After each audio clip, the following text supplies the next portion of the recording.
નમસ્કાર વિદ્યાર્થી મિત્રો, સ્વાગત છે આપ સૌનું ફરી એકવાર એકાગ્રતાની આ યુટ્યુબ ચેનલ પર.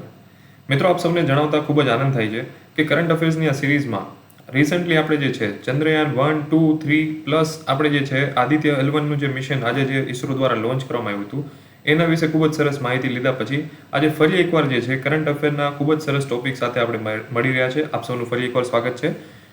વિડીયો તમને જે રીતના સ્ક્રીન ઉપર દેખાઈ રહ્યું છે એ પ્રમાણે આજનો ટોપિક છે આપણો Kakrapar atomic power station reactor unit 3 and 4.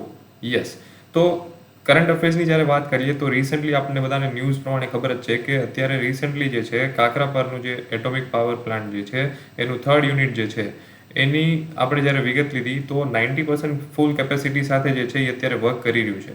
તો જે આપણા માટે ખૂબ જ મોટું એક અચીવમેન્ટ એટલા માટે કહેવાય કે આ આખું ને આખું રિએક્ટર જે છે, આખાનો આખો પ્લાન્ટ જે છે એ ઇન્ડિજિનિયસલી જે છે એને ડેવલપ કરવામાં આવ્યો છે. એટલે કે કમ્પ્લીટલી એમાં જેટલી પણ વસ્તુઓ આપણે યુઝ કરી છે એને રેડી કરવામાં જેટલી પણ આપણે મહેનત લાગી છે, જેટલા પણ પાર્ટ્સ લાગ્યા છે, જેટલા પણ આપણે સિવિલ વર્ક કર્યા છે કે જેટલા પણ આપણે ટેસ્ટ ફંક્શન કર્યા છે એ બધા જે છે કમ્પ્લીટલી આપણે પોતે ડેવલપ કરેલા છે. જી હા, એટલે કે જ્યારે વાત કરીએ આપણે આપણી હિસ્ટ્રીની તો 1930ના ટાઈમથી કે 1940ના ટાઈમથી આપણે જ્યારે ન્યુક્લિયર પાવર પ્લાન્ટ બનાવવાની વાત કરીએ તો આપણે જે છે અલગ અલગ દેશોના પાસેથી સપોર્ટ લઈને એમની સાથે એક કહેવાય ને કે એમના સંલગ્ન એક આપણે પ્રોજેક્ટ કરીને આવી રીતના પ્લાન્ટ્સ ઊભા કરતા હતા એક સમયે. જેની સામે આજે આપણે જે છે ઇન્ડિયા જે છે now India is capable to develop its own plant, અને એ પણ જે છે પોતાની જાતે. એટલે કે એમાં આપણે કોઈ પણ દેશની આપણે મદદની લેવાની જરૂર નથી પડી કે નથી આપણે કોઈની પાસેથી જે છે કોઈ પણ પાર્ટ્સ, કોઈ પણ જે છે ફંક્શન કે કોઈ પણ ટેસ્ટ આપણે પરફોર્મ કરવા પડ્યા. તો જે આપણા માટે ખૂબ જ ગર્વની વસ્તુ કહેવાય. અને એટલા માટે જ કદાચ જે છે કાકરાપાર એટોમિક પાવર પ્લાન્ટ જે છે એનો 3rd યુનિટ જ્યારે આજે આપણે ઓપરેશનલ થયું છે તો એ આપણને ખૂબ જ ગર્વની અનુભૂતિ આપે છે. જેને રેડી કરવામાં આવ્યું છે NPCIL દ્વારા. તો ડિપાર્ટમેન્ટ ઓફ એટોમિક એનર્જી દ્વારા જ્યારે એનાઉન્સ કર્યું, જ્યારે શેર થઈ એમના સાથેની વાત કે ભાઈ ઇન્ક્રેડિબલ માઇલસ્ટોન અચીવ્ડ, આપણા માટે ખૂબ જ સારું અચીવમેન્ટ કહેવાય. એમ આપણે જ્યારે વાત કરીએ ભવિષ્યના સુપર પાવરની એટલે કે આપણા ઇન્ડિયાની, તો ત્યારે આપણા માટે ન્યુક્લિયર પાવર પ્લાન્ટ આપણે જ્યારે ઇન્ડિજિનિયસલી ડેવલપ કરીએ છીએ તો એ ખૂબ જ આપણા માટે એક તાકાતની વસ્તુ કહેવાય. અથવા તો આપણે કહી શકીએ કે વૈશ્વિક લેવલે, ગ્લોબલ લેવલે જે છે ઇન્ડિયા પોતાને ખૂબ જ સારી રીતના, ખૂબ જ સ્ટ્રોંગલી જે છે એ પોતાની એક છબી ક્રિએટ કરી રહ્યું છે, અને જે છે આપણા માટે ખૂબ જ અગત્યની વસ્તુ છે. India shines brighter on the global stage as the largest indigenous 700 megawatt Kakrapar Atomic Power Plant Unit 3 in Gujarat starts operating at full capacity. અત્યાર સુધીના જેટલા પણ આપણે પાવર પ્લાન્ટ્સ બનાવ્યા હતા એની કેપેસિટી જે હતી it was around 200 to 50 megawatt જેટલી એની કેપેસિટી હતી. જ્યારે અત્યારે આપણે જે આ ઇન્ડિજિનિયસ પ્લાન્ટ બનાવ્યો છે, આપણી પોતાની ડેવલપ કરેલી ટેકનોલોજીથી બનાવ્યો છે, તો એની કેપેસિટી જે છે ઇટ ઇઝ 700 મેગાવોટ. અને જ્યારે આપણે ભવિષ્યની વાત કરીએ, રિન્યુએબલ એનર્જીની વાત કરીએ અથવા તો કાર્બન એમિશન કમ કરવાની વાત કરીએ, તો એમાં આપણે એઝ એન ઇન્ડિયા જે છે કન્ટ્રીએ જે પણ વૈશ્વિક લેવલે કમિટમેન્ટ્સ આપ્યા છે કે આપણે ફ્યુચરને જે રીતના જોઈ રહ્યા છે કે 2030 અથવા તો 2040, 2050, 2070 સુધીમાં જે છે આપણે કાર્બનનું એમિશન કમ કરીને કઈ રીતના આપણો ફાળો જે છે વૈશ્વિક લેવલે જે છે પર્યાવરણની દ્રષ્ટિએ વાત કરીએ જે ભજવવાનો છે, તો એના માટેનું એક આ ખૂબ જ અગત્યનું પગલું છે. તો Kakrapar 3 is the frontrunner in a series of 16 indigenous 700 megawatt pressurized heavy water reactors that are at the various stages of implementation. આવા બીજા 16 જે છે રિએક્ટર્સ અત્યારે ડેવલપમેન્ટ સ્ટેજમાં છે. એટલે કે ક્યાંક ને ક્યાંક અમુક પ્લાન્ટ્સ જે છે ઓલમોસ્ટ રેડી થવા પર છે, અમુક જે છે અત્યારે ક્યાંક જગ્યાએ સિવિલ વર્ક ચાલી રહ્યું છે, ઘણા પ્લાન્ટ્સનું જે છે કમ્પ્લીશન થઈ ગયું છે, તો અમુક ટેસ્ટ પરફોર્મ કરવાના બાકી છે. તો આવા ટોટલ 16 પ્લાન્ટ્સમાંથી આ પ્લાન્ટ જે છે કાકરાપાર પ્લાન્ટ જે છે એ ફર્સ્ટ એવર ઇન્ડિજિનિયસ ટેકનોલોજી સાથે રેડી થયેલ પ્લાન્ટ છે. India's first domestically built 700 megawatt nuclear reactor starts commercial operations in Gujarat. તો ગુજરાત માટે પણ ક્યાંક ને ક્યાંક જે છે આ ખૂબ જ અગત્યનો એક અચીવમેન્ટ કહી શકાય. અથવા તો લોકેશન પ્રમાણે આપણે કહીએ કે તાપી નદીના કિનારે એટલે કે સુરતની નજીક જે છે કાકરાપાર જે છે તે લોકેશન પર આપણે જે છે આ પ્લાન્ટ રેડી કર્યો છે. તો એ આપણા માટે, ગુજરાતીઓ માટે, ગુજરાત માટે જે છે આપણે ઇલેક્ટ્રિસિટીની વાત કરીએ તો રિમોટ વિલેજીસમાં જ્યારે ત્યાં ઇલેક્ટ્રિસિટી પહોંચાડવાની વાત કરીએ તો એના માટે આ ખૂબ જ એક મોટું અચીવમેન્ટ આપણે કહી શકાય કે આપણા માટે પણ એક સારામાં સારો સોર્સ, આપણે એનર્જીનો સોર્સ આપણે એને ગણાવી શકીએ. તો સેમ વે આપણને સ્ક્રીન ઉપર દેખાઈ રહ્યું છે એ પ્રમાણે અલગ અલગ ન્યૂઝ, અલગ અલગ ચેનલ્સ પરથી જે છે અલગ અલગ જગ્યાઓથી જે છે આપણને સારામાં સારા કહેવાય ને કે એક ખુશીના સમાચાર કહી શકીએ આપણે. ખૂબ જ સારી રીતના જે છે આને રિપ્રેઝેન્ટ કરવામાં આવ્યું છે, અને આપણા માટે જે છે આ કરંટ અફેર્સનો એક હોટ ટોપિક આપણે એને કહી શકીએ. જી, તો સ્ક્રીન ઉપર દેખાઈ રહ્યું છે એ પ્રમાણે સુરતની ખૂબ જ નજીક કાકરાપર એટોમિક પાવર સ્ટેશન આપણું આવેલું છે, જે ઓલરેડી ત્યાં ડેવલપ છે અને ત્યાં 1 અને 2 એટલે કે પહેલા 2 યુનિટ ઓલરેડી ઓપરેશનલ છે જ ત્યાં. બટ અત્યારે થર્ડ યુનિટ જે છે એ પણ ઓપરેશનલ થઈ ચૂક્યા પછી 90% કેપેસિટી સાથે અત્યારે કામ કરી રહ્યું છે. A 700 megawatt power plant can provide electricity up to 1.5 or 2 lakh households. એટલે કે ઓલમોસ્ટ જે છે ત્યાં આપણે ગણતરી કરીએ તો આ એક એપ્રોક્સ ફિગર છે કે 1.5 થી 2 લાખ હાઉસહોલ્ડ્સમાં જે છે આપણે ઇલેક્ટ્રિસિટી પ્રોવાઈડ કરી શકીએ એટલી કેપેસિટી ધરાવે છે. સિંગલ પાવર પ્લાન્ટ જે છે એટલી કેપેસિટી ધરાવે છે. મિત્રો, પાવર પ્લાન્ટની આપણે જ્યારે વાત કરીએ ન્યુક્લિયર પાવર પ્લાન્ટમાં, તો એમાં ઘણા બધા અલગ ટાઈપના જે છે પાવર પ્લાન્ટ્સ આપણે રિએક્ટર્સ જે છે એમાં આવતા હોય છે. ઘણા બધા ન્યુક્લિયર રિએક્ટર્સના પણ અલગ અલગ ટાઈપ્સ હોય છે, એના પ્રકારો હોય છે અને અલગ અલગ પદ્ધતિથી કામ કરતા હોય છે. તો તમને સ્ક્રીન ઉપર દેખાઈ રહ્યું છે એ પ્રમાણે તો કે પ્રેશરાઇઝ વોટર રિએક્ટર PWR જેને કહેવાય, બોઇલિંગ વોટર રિએક્ટર જેને કહીએ, તો એ બંને જે છે એ સાદા પાણીથી ઓપરેટ થતા હોય છે, એટલે કે H2O ઓર્ડિનરી લાઇટ વોટર જે આવતું હોય એનાથી એ ઓપરેટ થતા હોય. પછી આવે છે પ્રેશરાઇઝ હેવી વોટર રિએક્ટર એટલે કે PHWR. તો એ જે છે એ હેવી અથવા તો હાર્ડ વોટર આપણે જેને કહીએ D2O જેને કહેવાય છે, તો એ એનાથી ઓપરેટ થતા હોય છે જનરલી. તો આપણો જે આ પ્લાન્ટ છે કાકરાપર પ્લાન્ટ જે છે એ આપણો હાર્ડ વોટર પ્લાન્ટ છે, હેવી હાર્ડ વોટર જે છે D2O થી ઓપરેટ થતો પ્લાન્ટ છે. અને મોટાભાગના ઇન્ડિયામાં આવેલા પ્લાન્ટ્સ અથવા તો ક્યાંય પણ તમે જોશો વૈશ્વિક લેવલે જેટલા પણ પ્લાન્ટ્સ આવેલા છે એના લગભગ 99% 98% પ્લાન્ટ્સ જે છે એ હાર્ડ વોટરથી ઓપરેટ થતા રિએક્ટર્સથી જ બનેલા હોય છે. પછી આવે છે advance gas cooled reactors, fast neutron reactors, high temperature gas cooled reactor, light water graphite reactor, Moulton salt reactor, small modular reactor. અલગ અલગ ઘણા બધાના આમાં પ્રકારો છે, જે તમારા માટે તમારી જાણકારી માટે તમે એના વિશે ડિટેલમાં માહિતી લઈ શકો છો. બટ અહીંયા મારે મેઇન તમને જે ટોપિક મારે અહીંયા હાઇલાઇટ કરવાની વસ્તુ જે છે એ આપણું થર્ડ નંબરનું એટલે કે પ્રેશરાઇઝ્ડ હેવી વોટર રિએક્ટર જે PHWR છે એ આપણા માટે ખૂબ જ અગત્યનું છે. જસ્ટ બિકોઝ કે આ પ્લાન્ટ આપણે જે છે ઇન્ડિજિનિયસલી ડેવલપ કર્યો છે, એટલે કે મેડ ઇન ઇન્ડિયા આપણે કહી શકાય. તો આપણા માટે જ્યારે વાત કરીએ આપણે કે મેડ ઇન ઇન્ડિયા તરફ જ્યારે ઇન્ડિયા અત્યારે અગ્રેસર થઈ રહ્યું છે અને એગ્રેસિવ થઈ રહ્યું છે, મેઇન વસ્તુ તો કે આપણે અત્યારે કોઈ પણ વસ્તુમાં કચાશ બાકી નથી રાખતા. આપણે કોઈ પણ વસ્તુમાં કહેવાય ને કે અત્યારે બધી જ જગ્યાએ બધી જ ફિલ્ડમાં ને સારામાં સારી રીતના જે છે હરેક સેક્ટરમાં ઇન્ડિયા અત્યારે આગળ પડતું દેખાઈ રહ્યું છે. એટલે કે ભવિષ્યનું સુપર પાવર બનવા માટેની ક્ષમતા જે છે એ ધીમે ધીમે એ કેપ્ચર કરતું દેખાઈ રહ્યું છે. ત્યારે આ આપણા માટે ખૂબ જ સારું એક અચીવમેન્ટ કહી શકાય. તો અહીંયા આપણે PHWR જે છે એની આપણે આગળ જે વાત કરીએ તો મેં તમને બતાવ્યું છે એ પ્રમાણે IPHWR નામ આપેલું છે, IPHWR 700 એટલે કે Indian pressurised heavy water reactor 700. તો આ એક આપણી પોતાની પ્રોડક્ટ થઈ ગયા છે. તો આજે આપણે પાવર પ્લાન્ટની વાત કરીએ તો આજે બીજા દેશોની વાત કરીએ કે જ્યારે કોઈ પણ બીજી એવી કન્ટ્રી કે જ્યાં એમના માટે ઇલેક્ટ્રિસિટી એક બહુ મોટો ઇસ્યુ છે, પાણીનો સોર્સ નથી, તો એમના માટે જ્યારે વાત કરીએ તો હાઇડ્રો એનર્જી એમના માટે ડેવલપ કરવી બહુ જ ડિફિકલ્ટ છે. તો એવા ટાઈમે જે છે આપણી ટેકનોલોજી જ્યારે એમને ઇકોનોમિક કોઈ સોલ્યુશન જો આપી શકતું હોય તો એ એક બહુ મોટું આપણા માટે કહેવાય ને કે એક ઇકોનોમિક લેવલે પણ જોઈએ તો એ આપણા માટે ખૂબ જ સારું એક સોર્સ ભવિષ્યમાં બની શકે. અને એવી જ જો કોઈ કન્ટ્રીની વાત કરીએ તો આ જે IPHWR 700 જે છે એ પ્લાન્ટ જે છે એની ડિઝાઇન જે છે એ ઘણા બધા એવા દેશો છે જેના દ્વારા સ્વીકારવામાં આવી છે અને એમના ઘણા બધા દ્વારા જે છે વખાણવામાં પણ આવી છે. અને south Africa is one of the nation કે જેમણે તો એવી પણ ઈચ્છા વ્યક્ત કરી છે કે ભવિષ્યમાં જે છે ઇન્ડિયા એમના ત્યાં જઈને આ ટેકનોલોજી ત્યાં ડેવલપ કરે, આવા પ્લાન્ટ ત્યાં બનાવે, જેથી કરીને એમના માટે ઇલેક્ટ્રિસિટીનો એક સોર્સ જે છે એક સારી રીતના એ ડેવલપ કરી શકે. મિત્રો, ન્યુક્લિયર રિએક્ટરનું બેઝિક નોલેજ આપણા બધાને પાસે હશે જ, બરાબર છે. છતાંય આપણે થોડુંક ડિટેલમાં જાણીએ કે કઈ રીતના ન્યુક્લિયર રિએક્ટર કામ કરતું હોય છે. તો તમને જે રીતના સ્ક્રીન ઉપર દેખાઈ રહ્યું છે એ પ્રમાણે સેન્ટરમાં જે બ્લુ પાઇપવાળી આપણને એક કેબિન, એક ડેસ્ક અથવા તો એક આપણને કહીએ ને કે એક આખી બિલ્ડિંગ જેવું જે ગોળ દેખાઈ રહ્યું છે એ જે છે એને આપણે કન્ટેનમેન્ટ બિલ્ડિંગ કહીએ છીએ, જે આખું કોન્ક્રીટનું બનેલું સ્ટ્રક્ચર હોય છે. અને એમાં જે છે ન્યુક્લિયર રિએક્ટર આપણું મૂકેલું હોય છે. અને એ બિલ્ડિંગના અંદર જે છે એક મોટી ટેન્ક હોય જેને કેલેન્ડ્રા કહેવામાં આવે છે, જેને આપણે ન્યુક્લિયર રિએક્ટરનું હાર્ટ એવું કહી શકાય, એનું હૃદય એમ. કેલેન્ડ્રા જે મેઇન પોર્શન છે કે એ આખું વર્ક જે છે થાય છે એ કેલેન્ડ્રાથી જ થતું હોય છે. પછી બીજી બિલ્ડિંગ જે તમે જોઈ રહ્યા છો પાછળની બાજુ એની, તો ત્યાં જે છે ટર્બાઇન જનરેટર બિલ્ડિંગ છે અને એમાં જે છે ટર્બાઇન અને જનરેટર બે વસ્તુ મૂકેલી હોય છે. પછી આવે છે તો કે ફ્યુલ આમાં શું વપરાય છે તો કે નેચરલ યુરેનિયમ જ વપરાય છે, એટલે એ તો ઇઝી ટુ કહેવાય કે અડોપ્ટ આપણા માટે છે, ઇઝી ટુ એક્સેસ એના જેવું છે. અને પછી જે છે એ યુરેનિયમ જે છે એની ટ્યુબિંગ્સ બનાવવામાં આવે છે. એ ટ્યુબિંગ્સને જે છે બંડલ બનાવીને, એટલે કે ટૂંકમાં એક સ્ટીક જેવું જે છે ટ્યુબિંગ જે છે એમાં સ્ટ્રક્ચરમાં બનાવીને એક સાથે ક્વોન્ટિટીમાં એવી ટ્યુબિંગ્સ જે છે એ સ્ટ્રક્ચર જે છે એ રેડી કરીને એને એક કહેવાય ને કે બંડલ બનાવવામાં આવી છે. એની બંડલ જે છે એને ફ્યુલ બંડલ કહેવાય છે. અને એ એક કેલેન્ડરની મોટી ટેન્કના અંદર મૂકવામાં આવે છે એઝ અ ફ્યુલ એસેમ્બલી. અને પછી જે છે it starts the process of nuclear fission in the controlled manner. પછી એના અંદર જે છે ન્યુક્લિયર ફિશનની પ્રક્રિયા ચાલુ થાય છે. ન્યુક્લિયર ફિશન શું છે આપણે બધા ભણી ગયા વિજ્ઞાનમાં પ્રાથમિક શાળામાં કે યસ ન્યુક્લિયર ફિશન અને ફ્યુઝન બે ટોપિક છે. ન્યુક્લિયર ફિશન એટલે શું તો કે સપોઝ એક યુરેનિયમનું અણુ જે છે એને એમાં જ્યારે ફિશનની પ્રક્રિયા થાય છે અને ત્યારે એ બ્રેક થઈને બે પરમાણુ બનાવે છે યુરેનિયમના.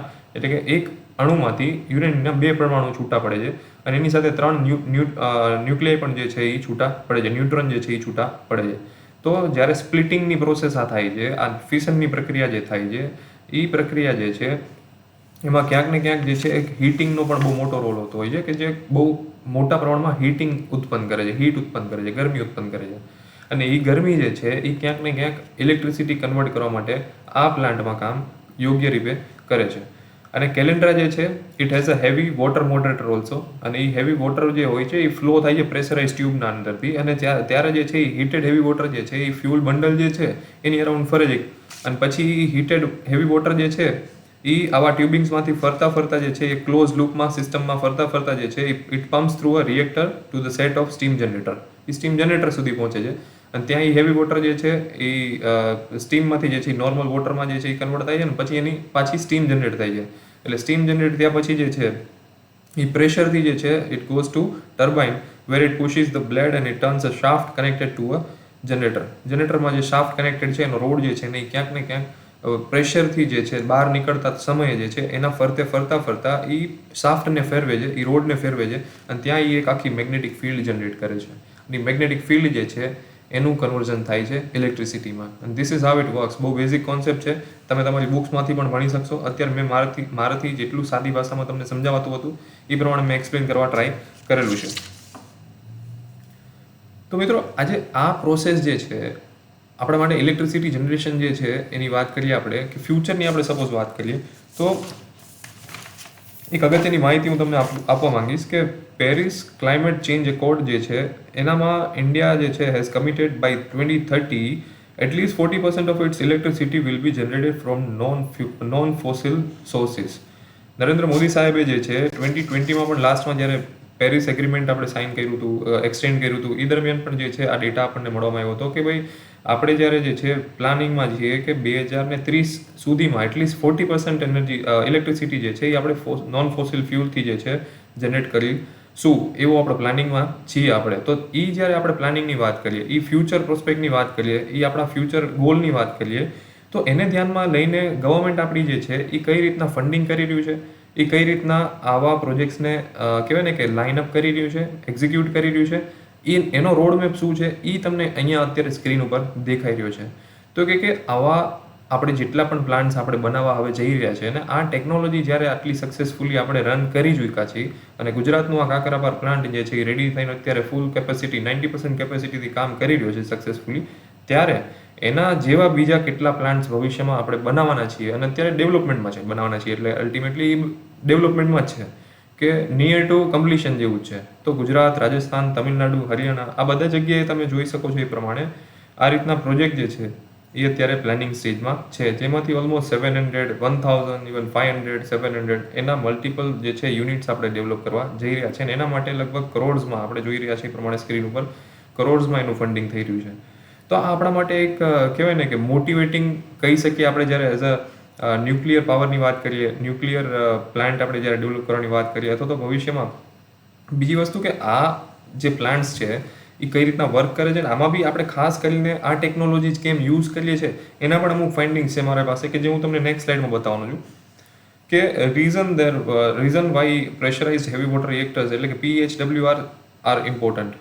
શા માટે PHWR જ આપણે જે છે એના પર જ ફોકસ કરીએ છીએ એવા જ જે છે પ્લાન્ટ આપણે બનાવવા માંગીએ છીએ. જે અલગ અલગ બીજા ટાઈપ્સ આપણે જોયા એમાંથી બીજા કોઈ કેમ નહીં, તો એના અમુક કારણો છે. તો કે ફ્યુલ ફ્લેક્સિબિલિટી, બરાબર છે, ઇઝી ટુ એક્સેસ આપણા માટે, મતલબ કે કહી શકીએ કે યુરેનિયમ જે છે નેચરલ યુરેનિયમ એનો જ આપણે વપરાશ કરવાનો છે એટલે ફ્યુલ ફ્લેક્સિબિલિટી પણ એક આપણને મળે છે. બીજું કોઈ એમાં આપણે લોડ લેવાનો આવતો નથી, કોઈ આપણે સેન્કશન કરાવવાની વાત આવતી નથી. અને સેફ્ટીની વાત કરીએ આપણે તો એમાં એક આપણને વાત કરી હતી એ પ્રમાણે મેં તમને જ્યારે પ્રોસેસ સમજાવી તો એમાં હેવી વોટર મોડરેટર્સ આપેલા છે જે કુલન્ટનું કામ કરે છે બેઝિકલી એમ કે જ્યારે આખું સિસ્ટમ વર્ક કરે છે એમાં જે હીટ જનરેટ થાય છે ત્યારે એમાં ખાસ કરીને કુલન્ટનો બહુ મોટો રોલ હોય છે. એટલે કે કુલિંગ કઈ રીતના આપણે પાછું લઈ આવવું અને બેલેન્સ કઈ રીતના કરવું, ટેમ્પરેચર બેલેન્સિંગ આમાં બહુ મોટી એક કહેવાય ને કે આપણા માટે ખાસ અગત્યની વસ્તુ કહી શકીએ સેફટીના સંદર્ભમાં વાત કરીએ તો. બિકોઝ ભૂતકાળમાં એવી પણ ઘટનાઓ બની છે કે જ્યારે આ રીતના કોઈ પાવર પ્લાન્ટમાં કોઈ ટેકનિકલ ફેલિયર અથવા તો બીજા કોઈ ફેલિયરના લીધે અથવા તો નેચરલ કેલેમિટીઝના લીધે પણ આવા પાવર પ્લાન્ટના સોર્સિસ જે છે, પાવર સોર્સિસ જે છે એ ડેમેજ થયા છે અને એમાં ક્યાંક ને ક્યાંક એ ડેમેજના લીધે જે છે નિયર બાયના સરાઉન્ડિંગના હજારો લાખો લોકો જે છે એની જિંદગી બરબાદ થઈ ગઈ છે. તો ત્યારે આપણા માટે જે છે સેફટી એક બહુ મોટો કન્સર્ન થઈ જાય. તો આ રીતના જે પ્લાન્ટ અત્યારે ઇન્ડિજિનિયસલી ટેકનોલોજીથી આપણે જે ડેવલપ કર્યા છે એમાં આપણું આ સ્પેશિયલ ફીચર એક એ પણ છે કે it makes uranium field control rods automatically cool down if they gets too hot. વધારે પડતું જો એ ગરમ થઈ જાય તો એની જાતે જ જે છે એને કુલિંગ કરવાની એક ક્ષમતા ધરાવે છે હેવી વોટર મોડરેટર જે આપ્યા છે. બિકોઝ એ ફ્યુલ જે આખું એસેમ્બલી રેડી કરી છે ને એની ફરતે જ આખા એ વીંટળેલા હોય છે એટલે અલ્ટિમેટલી એ બેલેન્સ કરી નાખે છે, ક્યાંક ને ક્યાંક ટેમ્પરેચરને પણ કૂલ ડાઉન કરી નાખે છે. તો એ આપણા માટે ખૂબ જ અગત્યનું થઈ જાય. સેમ વે તો કે stable power supply.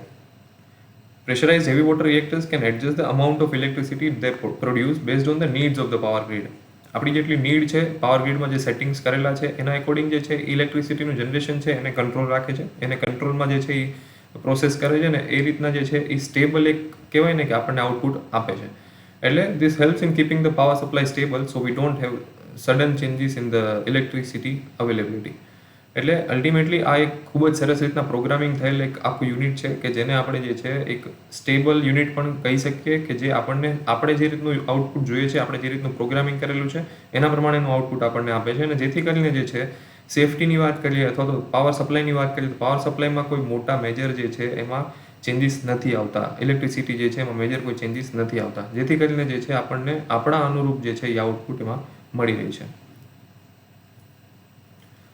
Same way it produces useful things. એટલે PHWRની જો આપણે વાત કરીએ તો ઇલેક્ટ્રિસિટી તો એ જનરેટ કરે જ છે હાર્ડ વોટર યુઝ કરીને જે છે મોડરેટર અને કુલન્ટ થ્રુ જે અને વચ્ચે આપણે જ્યારે વાત કરીએ ફ્યુલ માટે આપણે U238 એટલે કે યુરેનિયમ 238ના રોડ્સ આપણે મૂક્યા છે. તો એમાંથી એ મોડરેટર અને કુલન્ટ થ્રુ જ્યારે હાર્ડ વોટર જાય છે, પાસ થાય છે અને આ પ્રોસેસ આખી રિએક્ટરમાં થાય છે, ત્યારબાદ as a by product plutonium 239 પણ જનરેટ કરે છે. અને એટલે કે અલ્ટિમેટલી પ્લુટોનિયમ 239 જે છે એ ક્યાંક ને ક્યાંક ન્યુક્લિયર વેપન્સ બનાવવામાં, ન્યુક્લિયર એનર્જીમાં પ્લસ મેડિકલની ફિલ્ડની વાત કરીએ તો ન્યુક્લિયર મેડિસિન્સમાં પણ એ ક્યાંક ને ક્યાંક આપણને હેલ્પફુલ થાય છે. તો આ જે આખું પ્રોસેસ જે છે આ PHWR જે વર્ક કરે છે એ આપણને ઇલેક્ટ્રિસિટી આપવાની સાથે સાથે એઝ અ બાય પ્રોડક્ટ આપણને પ્લુટોનિયમ 239 આપે છે. એટલે કે જે ન્યુક્લિયર મેડિસિન્સ, ન્યુક્લિયર વેપન માટે કામ લાગે છે. તો એક આ આપણે બેઝિક 4 રીઝન્સ આપણે એને કહી શકીએ કે જેથી કરીને PHWR જે છે એ આપણા માટે ખૂબ જ એક કહેવાય ને કે જેને આપણે પ્રેફરન્સમાં આપી શકીએ, પ્રેફરન્સમાં રાખી શકીએ આ પર્ટિક્યુલર જે છે આપણે એને ટેકનોલોજીને. તો આ બેઝિક કારણો હતા. એના સિવાય તો કે આપણે આવા કેટલા પ્લાન્ટ્સ ભવિષ્યમાં ડેવલપ કરવાના છીએ કે અને અથવા તો આપણે કહીએ કે જ્યારે as an India as a country જે છે આ બધા પ્લાન્ટ્સ ડેવલપ કર્યા પછી જે છે આગળનું ભવિષ્ય આપણા માટે કેવું હશે. ઇલેક્ટ્રિસિટીના સોર્સની વાત કરીએ કે કાર્બન એમિશનની વાત કરીએ આપણે તો એમાં કઈ રીતના એઝ અ ઇન્ડિયા આપણે જે એઝ અ કન્ટ્રી જે છે આપણે વૈશ્વિક લેવલે એને કઈ રીતના સપોર્ટ કરી શકીશું અને ભવિષ્ય આપણે કઈ રીતના ઉજ્જવળ બનાવી શકીએ એના ઉપર સતત રીતે આપણી સરકાર કાર્યરત છે. અને એ રીતના જે છે આવા ઘણા બધા આવનારા પ્લાન્ટ જે છે એ ડેવલપ થઈ રહ્યા છે. નેક્સ્ટ વિડીયો આપણે જ્યારે જોશું ત્યારે એમાં ખાસ એ પણ જોશું કે આપણે આવા કયા કયા ટાઈપના પ્લાન્ટ્સ ઇન્ડિયામાં અત્યારે કરન્ટલી ઓપરેશનલ છે. તો એનું આખું લિસ્ટ પણ હું તમને ડિટેલમાં સમજાવીશ. આ એક ઘટના જે છે જે હું તમને રિસેન્ટલી અત્યારે વિડીયોમાં જણાવતો હતો એ રીતે કે ફુકુશીમા ન્યુક્લિયર ડિઝાસ્ટર. જે લોકો હિસ્ટ્રી જાણતા હશે આના વિશેની એમને ખ્યાલ હશે 11 માર્ચ 2011ની તારીખ હતી એ કે જ્યારે એક અર્થક્વેક અને સુનામીના લીધે it led to power loss in the Fukushima Daiichi plant અને without power the cooling system failed in 3 reactors and their cores subsequently overheated. Power failure થયું સુનામી અને અર્થક્વેકના લીધે અને એના લીધે જે છે પાવર વગર કુલિંગ સિસ્ટમ એની ફેલ ગઈ હતી અને જેથી કરીને ઓવરહીટિંગના કારણે જે છે એ રિએક્ટર્સ જે હતા 3 જે રિએક્ટર્સ એનું એ ફેલ ગયા હતા. અને એના લીધે જે છે ત્યાં એ વિસ્તારમાં લગભગ અરાઉન્ડ મારા પાસે ફિગર છે એ પ્રમાણે 1.5 થી 2 લાખ લોકોનું સ્થળાંતર પણ કરવામાં આવ્યું હતું અને હજારોની સંખ્યામાં લોકોને જે છે કોઈને કોઈ બીમારી જે છે એ પણ થઈ હતી. અને જ્યારે હિસ્ટ્રીની વાત કરીએ તો આ જે અર્થક્વેક હતો એ ગ્રેટ ઈસ્ટ જાપાન અર્થક્વેક તરીકે પણ ઓળખાય છે.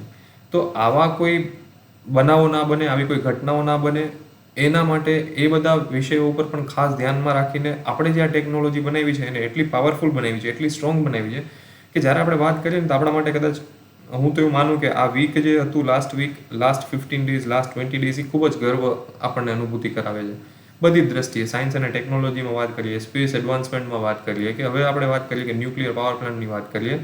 બિકોઝ કે જ્યારે આપણે ઇનિશિયલી વાત કરી હિસ્ટ્રીમાં તો 1976 વખતથી 1930 વખતથી જે છે આપણે જે પણ ન્યુક્લિયર પ્લાન્ટ્સ બનાવતા હતા એમાં આપણે કેનેડિયન ટેકનોલોજી યુઝ કરતા હતા. એના માટે કેનેડા આપણને સપોર્ટ કરતું હતું. અને પછી જે છે આપણે જ્યારે ફર્સ્ટ આપણું ન્યુક્લિયર રિએક્ટર જે છે એને આપણે ટેસ્ટ કર્યું, પોખરણ આપણે જ્યારે યુનિટમાં ટેસ્ટ કર્યું ત્યારે જે છે ત્યાર પછી કેનેડિયન ગવર્મેન્ટ અને કેનેડાએ જે છે આપણને સપોર્ટ કરવાનું બંધ કરી દીધું. ત્યારથી આપણે જે છે એમની ટેકનોલોજી યુઝ કરતા હતા અને એને જ આપણે એડોપ્ટ કરેલી હતી. પણ ત્યારબાદ આજે વર્ષોની મહેનત પછી આજે જ્યારે આપણે આવું ઇન્ડિજિનિયસ મોડલ એક રેડી કરીને આપણે એના ઉપર કામ કર્યું છે તો એ આપણા માટે એક બહુ મોટી ઉપલબ્ધિ છે. અને જે દર્શાવે છે કે ભવિષ્યમાં આવનારી હરેક કહેવાય ને કે આફત, હરેક આપણે કહીએ કે ઓપોર્ચ્યુનિટીઝ અને દરેક જે છે સેક્ટરમાં ઇન્ડિયા ખૂબ જ ઉજ્જવળ છે. ઇન્ડિયાના સ્કોપ્સ ખૂબ જ સારા છે. અને ભવિષ્ય જે છે એ કોનું છે, સુપર પાવર ભવિષ્યનું કોણ છે તો કે ઇન્ડિયા જ છે. એટલે એ આ વસ્તુ એકને એક વસ્તુ જે છે એ રિપીટ હરેક આપણા ટોપિકમાં, હરેક આપણી ઘટનામાં, હરેક આ બનાવમાં અને હરેક આ ઉપલબ્ધિમાં આપણને ક્યાંક ને ક્યાંક રિફ્લેક્ટ થાય છે. આશા રાખું કે આ વિડીયોથી તમને કાકરાપાર પ્લાન્ટ વિશે ખૂબ જ સારી માહિતી મળી હશે અને ખૂબ જ નવી જાણકારી પણ મળી હશે. આવા જ બીજા વિડીયો જોવા માટે ખૂબ જ સરસ રીતના આપણે તૈયારી કરતાં એકાગ્રતા યુટ્યુબ ચેનલ સાથે પણ તમે જોડાયેલા રહેજો. અને ખાસ કરીને ફરી મળીશું આપણે આવા જ એક નવા ટોપિક સાથે. Thank you.